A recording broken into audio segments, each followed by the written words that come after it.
Hello and welcome everybody to the third and final game between Strelok and Revival here on the Shattered Temple. Spawning here in the 7 o'clock position as the Blue Zerg, playing for Team SCV Life, we have Revival. Spawning here in the 9 o'clock position as the Red Terran, playing for Team imbaFXO, we have Strelok. So far, the series has been a pretty intense series. We are currently sitting at 1-1. The winner of this third and final match will take the entire best of 3. So I wish the best of luck to both of these players right now, as going to be interested to see what builds these players are going to be going for. We've seen a mix of builds here from Strelok today. He's been preferring to go for a little bit of a balanced style build where he's kind of been sitting on one base for a little while he gets out some Blue Flame Hellions, maybe Banshee Harass, getting a little bit of aggression in before he expands or as he takes his expansion. And Revival, of course, has been lucky enough to send his Overlord directly to the north position and see that immediately his opponent is right there next to him. So this is not a bad position here for Revival to be in. This is, of course, a farther distance by land. I'm actually not sure if this is the MLG version of the map. I cannot tell. Actually, if this is the MLG version of the map, it is completely impossible for Strelok to have spawned here if Revival is here. So he was either going to be here or here. And being close by air positions, it can mean a couple of things. I mean, it can be a big positive for a Zerg player, or it can be a big negative for a Zerg player. For a Zerg player that's going to be in the late game going for Zerglings and Mutalisks and Banelings, then Mutalisks have a very nice, easy time of just jumping between here, Mineral Line, then coming back here to be able to defend or do anything else, or just pull back to the safety of this nice big open river that separates these two bases. But this, of course, also means that as a Terran player, Strelok can be getting a lot of drops. As you can see, there is a lot of ground out here to cover that Revival does not have any vision on, that he can just be dropping here all day, zip in here with some Hellions, do a lot of potential damage here. So, looks like Revival, I would imagine, is going to be getting some fantastic Overlord positioning, as he has been doing all game long. In the past few games, every single time, he's always got his Overlords in fantastic positions. That's exactly what we're seeing here. We're sending his first 2 Overlords out. One is going to be watching the natural expansion. The other is going to be sitting behind his main expansion, because if you can't get into your opponent's base to actually scout what buildings they have, one good just basic indicator to have is a good worker count. If you have a good worker count and a good expo count, then you can have a good feel for what your opponent is doing, or whether he's focusing on getting at least, whether he's building an army or whether he is going for something a little more economic focused and getting a lot of workers. So Revival's going to be able to keep a good count on the number of workers down right now for Strelok. In the base of Revival, we did have Revival go for another fast expansion, taking his natural fairly quickly here, followed by Gas and Pool, or actually I think that's the other way around. It was Pool and then Gas, rather. And it looks like now he's got a couple of Lings now moving across the map, going to be able to pick off that SCV, now going to be sending the other Zergling down to the, I guess, I don't know if down necessarily, to the middle of the map where this Xel'Naga tower lies, and it looks like he's going to now be poking in, and oh my god, my phone is ringing. Let's turn that off. Holy crap. Put that phone on mute. There we go. Yeah. Alright, phone's on mute. For any of you that actually heard that song and could recognize that song was actually, my ringtone is from the Scott Pilgrim the Game soundtrack, which is an absolutely fantastic soundtrack, and you guys should totally go check it out, because if you like Scott Pilgrim at all, or if you've ever read the Scott Pilgrim comic books, they are absolutely fantastic. Absolutely loved them. Loved the movie. So fantastic, and the game was ridiculously fun too. The entire soundtrack was done by this pretty famous, well-known 8-bit composer by the name of Anamaguchi, and it's a very, very awesome soundtrack, and so I made it my ringtone. Anyway, let's jump back in to start talking about StarCraft. I do have StarCraft ringtones, by the way, just so that we have that clarified, and so that everybody knows I do have StarCraft ringtones as well, so I am not discriminating against StarCraft on my cell phone. So, for Strelok, we do currently have a couple of Hellions. Just like in Game 2, he's posting a few units just outside the front of his opponent's base at all times so that he can continue to just poke in, see the tech that he's going for, and see what his opponent's doing. Now, Revival did manage to poke in here, see exactly what was going down. I think he probably just saw that command center. Yeah, saw that command center going down, maybe even saw that starport in midair, and note that his opponent is going to be doing a little bit of expanding, not committing to too big of an attack here. Strelok, in the meantime, rallying a few Hellions there to his front. I expect that once this Banshee is out, he's probably going to be swapping this reactor onto this starport, or this starport onto that reactor rather, to start producing those medevacs, start going for that drop play, which as I said can be very, very strong on this map. Let's check out the harvester count right now. If we check out that harvester count, whoa, getting some more stream lag, and it looks like that might be clearing up just a little bit. Some roaches are now out on the field for Revival, as we saw in Game 1. That is the composition of choice that he likes to use against using those Hellion openings. Goes for that Roach Ling opening. Will he be going for that similar style that lost him Game 1? Well, I guess I couldn't really say that the Roach Ling lost him Game 1. I think there was more to his losing Game 1 than just the fact that he went Roach Ling. But we're going to see whether that Roach Ling can do him a little bit better in this game as it did in the previous game. Now, there is a Banshee out, and Revival is, of course, aware of it. Holy cow, I never counted the Harvesters. The Harvesters, 45 Harvesters to 31 Harvesters at the moment, greatly favoring Revival. StrelOk just now getting on this other base as well, so the economy of Revival, definitely I give the advantage to Revival at this point in time, just based on economy. And it looks like he's just now going to be starting to take down the destructible rocks to take down or to get his quick third. In the meantime, this Banshee's going to be trying to move around, trying to poke in a little bit, but the Overlords are just so beautifully positioned here by Revival. He's got one here, he's got one down in this position here, he's got one out in the middle here on this high ground where it won't get picked off by Marines that don't have vision up onto that high ground. And he's even got a couple that are over here watching this river, and he has this other Overlord that he just constantly just keeps poking into the base every couple of minutes with. Absolutely love that there from Revival. Now, in the base of Revival, we also have now a Baneling nest that is down, a macro hatchery just now coming up. We have a Spire coming down on the way, as well as +1 melee attack upgrades, and those destructible rocks are still going down. It does take forever when there are only 4 Zerglings attacking those destructible rocks. In StrelOk's base at the moment, we do have currently 3 barracks up, 2 with reactors, 1 with Tech Lab, and nice little wall off here by StrelOk, made with supply depots and a bunker, going to be able to hold off quite a bit. He knows his opponent for now is going for that Roach Ling composition, saw his opponent's composition, so he knows that counterattacks are definitely a big option right now for Revival, so he's going to be just building this nice little wall off to prevent any forces from coming out. Now, one Viking has been produced here for StrelOk, going to be moving around the map, picking off all those so well-placed Overlords by Revival. Absolutely love this play here from StrelOk, just because in Game 2 he did try to drop numerous times and saw that his opponent just had Overlords just all over the base. As we can see, Revival even now is going to be spreading out all his Overlords all around the edges of the map, where his opponent won't be able to scout them. Love that. And now StrelOk thinking ahead, doing a little bit of metagaming here as he manages to get up that Viking and says, you know what, I know you put a lot of Overlords all over the map. I'm going to punish you for it this game. Get a Viking out, start taking down a few of those Overlords that are out there, and get rid of a little bit of your vision there on my base. StrelOk continuing to be very active with this Banshee. I like this Banshee here from StrelOk. It's a very carefully, it's a poking Banshee. It pokes in a little bit, does a little bit of damage here and there if it can, but for the most part, he's trying to keep it alive because he wants to use it as his primary source of scouting. He knows his opponent is going for Roach Ling and at this point Banelings as well, and so he needs to use this this Banshee to just kind of poke around. Knows his opponent doesn't have any kind of big air forces, knows his opponent can't quite have Mutalisks yet, though we are going to be seeing some Mutalisks here coming out of Revival very, very soon, I assume, as that +1 flyer attacks is now coming up here.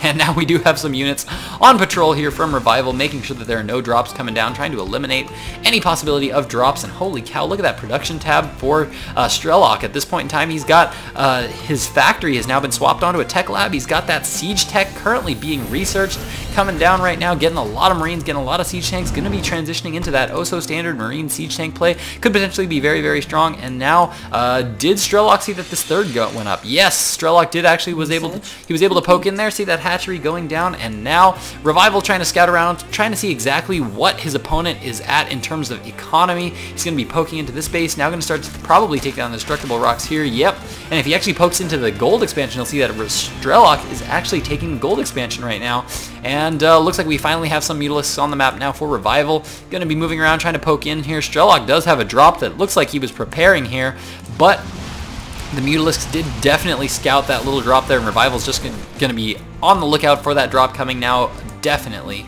And now these Mutalisks going to continue to poke around. Lots of Mutalisks on the production tab right now for Revival, +2 melee attack upgrades, as well as that +1 flyer attacks coming on the way. Lots of Zerglings being produced as Revival gets this other expansion up. He's also taking a 4th at the gold expansion, keeping a lot of those Zerglings and Banelings still patrolling down there. Love that move from Strelok. These Zerglings are about to have the destructible rocks down to the third. He's going to actually poke in here and see that there's actually no third base down. And does he know? No, he doesn't actually know that this expansion, this planetary fortress, is up at the gold at this point in time. So he's going to need to do some aggression here, because once a Terran player gets on that gold expansion and really starts mining on it, a Terran player can really take off of a gold expansion. So Revival's going to need to get in there very soon and try to deal some damage if he's going to want to be able to keep in this game, because no matter how many bases you have as a Zerg player, if your opponent is a Terran and he has that gold expansion and he's got mules mining it, they just feel so unbeatable.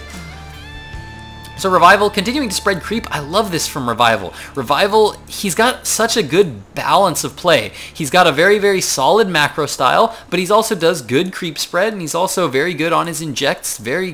He's just very methodical, and I'm absolutely loving his style of play. And ooh, nice little drop gets picked up there by Revival, able to take a little bit of damage there. And there's another one of those beautifully placed sensor towers that I love. Check out that positioning. I would actually even prefer it a little bit. Well, no, I don't know. He's got this entire passageway all within his sensor tower range. He's got this all within his sensor tower range. Doesn't have much on this side. I think at this point in time, it would almost be smart for Strelok to be throwing up a sensor tower over in this direction somewhere, just so that he can see the Mutalisks coming across this way over here, and then he won't have to worry about having quite as many missile turrets. At this point in time, he's not overcommitting to missile turrets, though, which is definitely a smart move from Strelok, because, of course, when you build missile turrets, yes, you're building missile turrets, and they're going to defend your base, but if you also think about it, for every single one that you build, that's going to be 125 minerals less of an army that you have. That's 125 minerals. This could have been 2 more Marines here in your composition, and if you start to build a lot of turrets all over your base, that'll really start to cut into your production.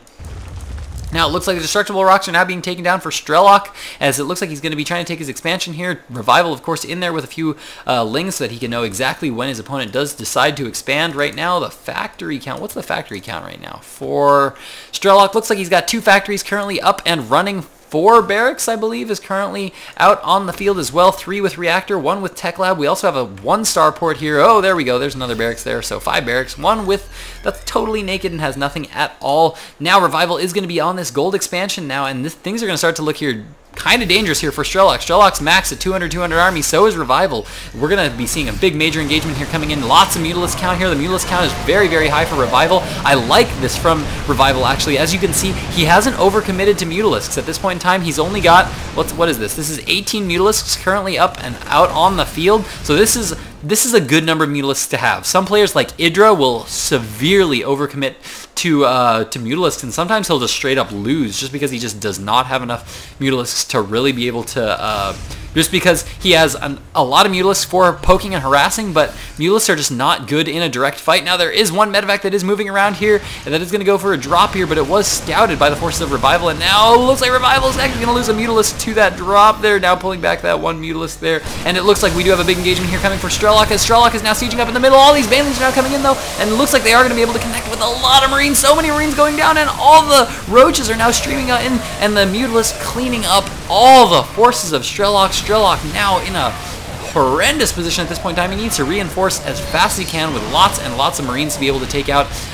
all of these Mutalisks. The Mutalisks are definitely his biggest fear at this point in time, and he needs to be getting up lots and lots of Marines. As you can see, he's totally broke on money, doing a very good job of spending all his money. Lots of missile turrets at his gold expansion.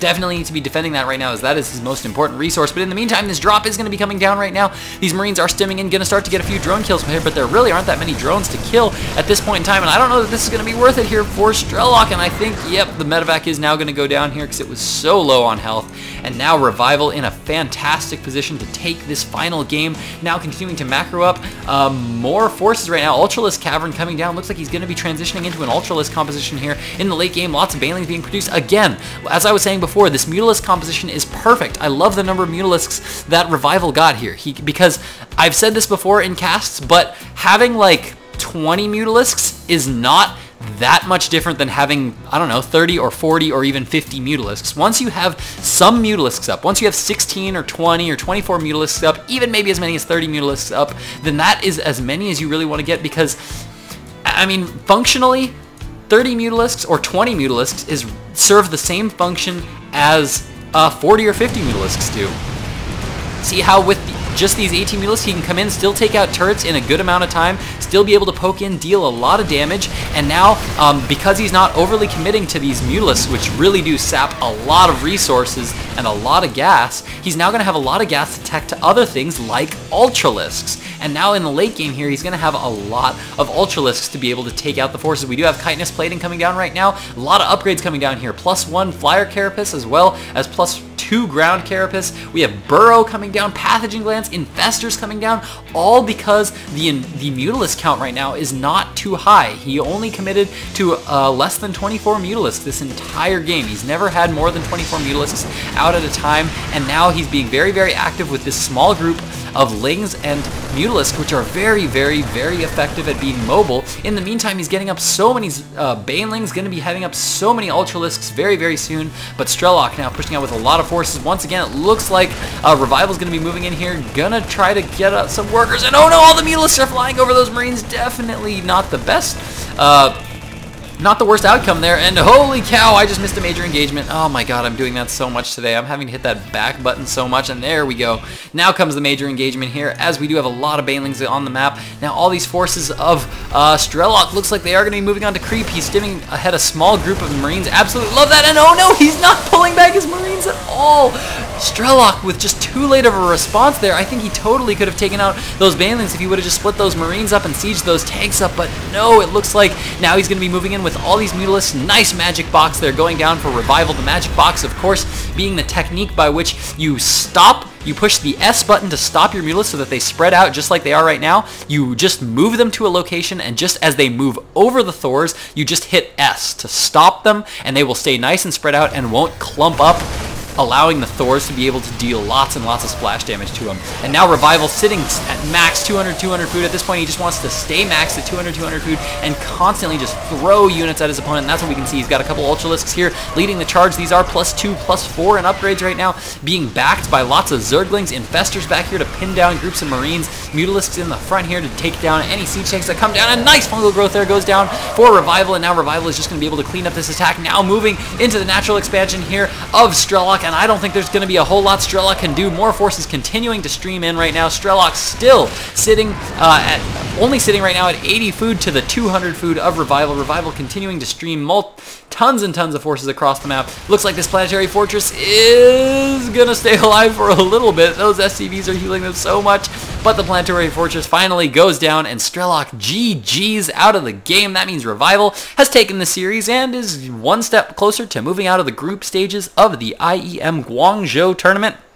I hope you guys enjoyed that series. I actually really liked that series. That was a good, solid TVZ there. Some solid TVZ play from both of those players. TSLRevival just taking the slight advantage in every one of those games. Those games were fairly even for the most part. So, I hope you guys enjoyed those games. If you did enjoy watching those games, please comment and subscribe. Please check me out on Twitter at twitter.com/getglitched. And there you can check out all my latest updates on my StarCraft life. So, once again, thank you guys so much for watching, and I'm out of here, guys. Glitch out.